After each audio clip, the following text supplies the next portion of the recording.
Ladies and gentlemen, brace yourself for what is about to be an amazing game. I cannot stress this enough. This is Typhon Peaks, that's the map, and the players, you can't read that because it's in Hangul or Hangul, however you want to say that, Korean, but this is STKingKong. He's a new addition to the StarTales team, introduced on July 29th, so he's a newcomer. He's a newcomer, but he is not new to StarCraft. You see, STKingKong is a fantastic Brood War player who has moved up to the StarCraft 2 world. So yes, you are going to see a Zerg player that micros his ass off, and I can't wait because his opponent in the top right is the Red Protoss Ogsmc, arguably one of the best Protoss in the world. This is a Korean match, Korean versus Korean. This is going to be high-level StarCraft 2 at its finest.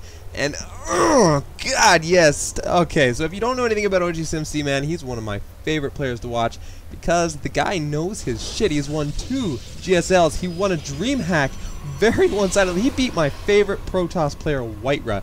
And I don't necessarily like how it happened, but it happened, and I'm going to have to swallow my Whitera pride, my Whitera fanboydom. Anyway, over here, let's talk about King Kong a little bit.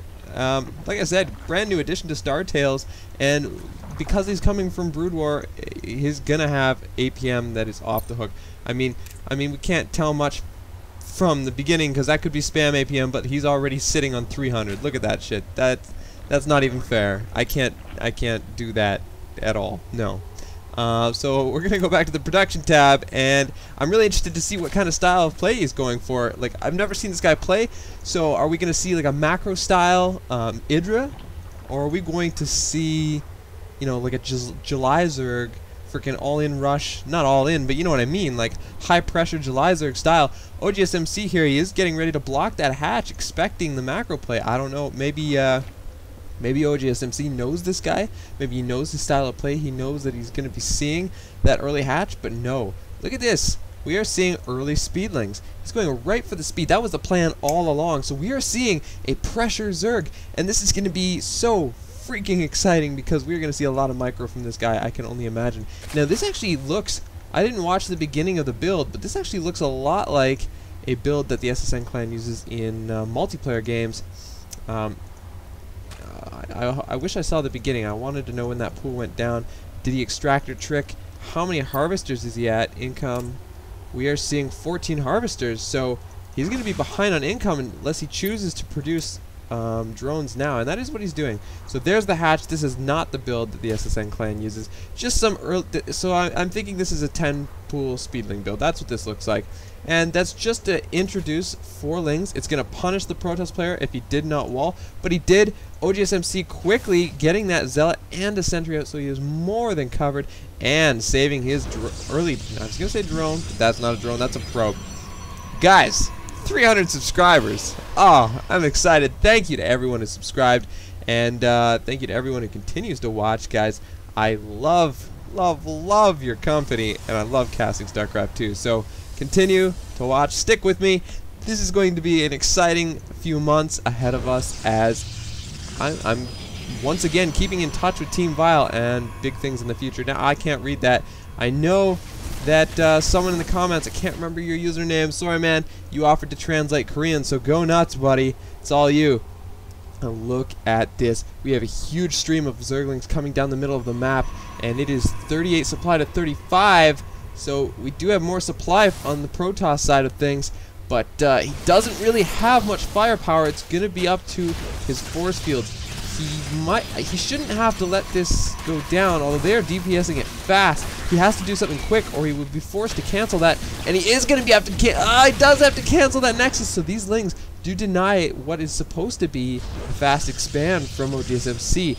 That is off 1 gate, so I like that. 1 gate Nexus with lots of Sentry. I really like this build from Ogsmc.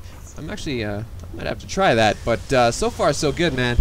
And I really like that pressure from... I did not expect that pressure. That was really cool. So we did get like a slingshot of Lings. They're back. They're trying to cause some problems. They're going to try to... They do get a probe. They're going to try to deny this expansion. They force a false... Oh no, look at all the wasted force fields. I don't know, that was a lot of energy, but he's trying to catch the Lings in that little cluster of force fields, and it didn't quite happen. The Lings are dancing around behind the natural, and Ogsmc can't really get in there. Wisely not budging that Zealot. He does not want to give those Lings a chance to get into the main, because they will scout a Twilight Council, which I didn't even see. We are seeing a Dark Shrine. DTs, yes, oh god, with an expand. That is going to be such a beautiful opening if the Zerg player does not catch it. However, we do have that layer tech coming out right away, and that's good timing for that, as well as an evolution chamber. So the timing of that is beautiful, and a Zerg gets a little bit nervous when you deny scouting of the main, and they like to cover their bases at that point. When they can tell that they are desperately being kicked out of a base, they tend to get their detection, or at least their anti-air. But one is the other when it comes to Zerg. Your Spore Crawlers, they're your detection, they're your anti-air. It's kind of convenient for them, and it will deter DTs. But if his Lings are in the wrong place when the DTs get there, the DTs might be able to get some damaging swings off before they can be eliminated, even with detection. So, this is all up to STKingKong here to do his stuff. This is quite a little army, but I don't know if it's the right type of army to deal with roaches. He's got those force fields.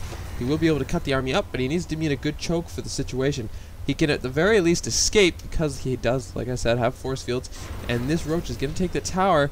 I don't know if it saw those quite. They were probably right here on the edge of the ring. I missed that just a little bit.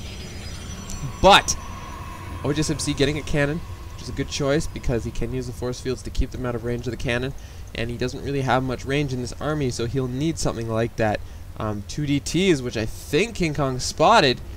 We do have an Overseer on the way, so these guys don't have much time to do their thing. He will probably split them up. Yes, he does split them up. He will be focus firing drones. No, what is he doing? The Overseer is done, and no damage is going to be done. He needs to get this DT out of here. There he does. He does get that DT out of there. It is going to get away from the Overseer. The DT is faster than the Overseer. And hopefully he can get that back home, make that an Archon, as Archons will be very beneficial in the future. And DTs force the Zerg to keep on top of his detection when he expands. He's going to need his Overseers, he's going to need his static detection. And DTs are great expansion deniers. So don't count them out. Like, as you saw, STKingKong's got his detection out now. This DT can't do any damage, but at the same time, look at this. It's a scout, baby. It's a scout. It's going to come in here. The Overseer spots it, and the DT's got to get his oh, no, it's not going to happen. That DT has seen better days. And Ogsmc, I don't know, man. He started pretty strong. It was a good idea, but, you know, it's kind of backfiring. There are a lot of roaches headed his way. He does have more than enough to deal with it. Like, hands down. This is not enough roaches. And, ooh, right on the edge, man. Those roaches pulled back just in time. They could have gotten trapped on the wrong side of those force fields, and it would have been bad news bears. But they did pull back just in time. This Overseer is going to get in here. It's going to see everything it needs to see. It's going to spot this Robo-Bay, and that's what STKingKong needs. And the Blink Stalkers do get it, but they don't get it in time. I'm pretty sure it saw that. I'll check in a second, but I want to see what's going on here. Force field's going down. I don't even think he's trying to trap those roaches on his side of the force field. He is trying to keep them out. He's waiting. He's sitting and waiting to macro up a nice, you know, death ball. He wants to have enough so that the fight becomes very one-sided. However, there is an expansion here. It was scouted by Ogsmc, and I think the idea behind this is he knows that his opponent has spent those resources on an expansion. He won't have a very large army size. The army is, however, sitting right here. The observer will see that the Zerg player is not paying attention. He is going to take some damage here, as the Blink Stalkers can follow and harass those roaches. I was going to say stalkers, but those are not stalkers. Zerg can't build those. And the roaches do retreat. I think the stalkers could have even followed them farther back, but it's better to be safe than sorry, as the creep is a scary place. And in the meantime, a DT is down here attacking, and this is just what I was talking about. Because STKingKong has not been on top of his detection, that DT was able to do some more damage than I'm sure STKingKong would have liked. The rocks do go down. Ogsmc is trying to break in. He's got an observer. He can see burrowed units, and the roaches do have burrow. Whether they have burrow move, I'm not too sure. We'll check on that in a second. That's the tunneling clause, by the way, that I'm referring to. And those are well-placed force fields. It gives them a chance to snipe the hatchery, but stay out of range of the stalkers. They do have that burrow, as I said before. They're going to regenerate quite quickly. Lots of health back on those roaches. The stalkers, beautifully placed pylon, very aggressive pylon.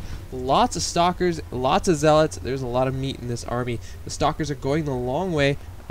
He should have brought an observer with him for high ground and as well as creep tumor sniping capabilities. Oh no! Oh no! Ogsmc!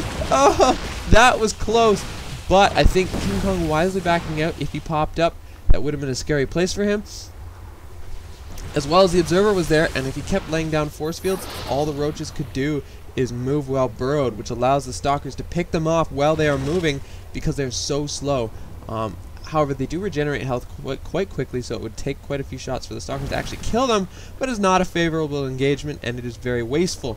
Now, unlike a lot of Zerg players, this is a very micro-intensive Zerg. A lot of Zerg tend to pay more attention to their macro, but at the same time, the macro from this player is quite impressive. We do have a Colossus out for Ogsmc. We really need to see the decision making from King Kong. Right now he is droning hard and doesn't have what he needs to deal with this many Colossus. Blinkstalker's blinking on top of those roaches, and these roaches are trapped.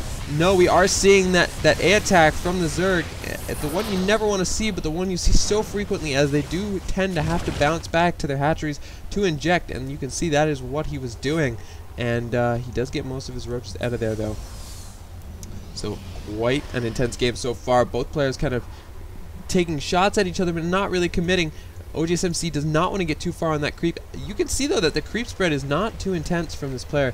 Although he is pulling that queen ahead now, that is what he, I think, intends to do. Really focus on that now. And there's a big army here for Ogsmc. Not building too many Colossus. He's only got one, and he's got only one more on the way. Oh, he's got two now, and one more on the way. Corruptor's out already. That was so fast. I don't know where those came from, but he may have overcommitted to those. The Colossus do go down. Ogsmc needs to pay attention to his Blinkstalkers. He needs to keep their count high. He needs to blink them back to avoid taking losses, and damage to anything more than the shield is bad news for Ogsmc. He needs to whittle down this roach count to keep himself from getting overwhelmed. He needs to keep those numbers low because roaches are coming out at 30 at a time. 30 roaches are in construction, and 15 of them finished. Sorry, 16 of them finished. 14 on the way. They just finished. 6 more on the way, and now he is going into DT Colossus, he being Ogsmc. And more Corruptors coming out for the Zerg player, but not in the excessive number that he had before. There are 4 on the field, 2 more on the way. Infestors now coming, which is a great decision. Fungal growth is going to be devastating. This Colossus is in great position. Those Infestors, sorry, Corruptors did go down, and great positioning by Ogsmc. This Nexus is acting as a wonderful choke. However, he is in like a T intersection, and it is allowing the roaches to get a little more of a concave than he would have liked, but he is in good position, as in he is able to warp in more units, and the Colossus did serve its purpose. 1 kill, but it did so much softening of the roach army.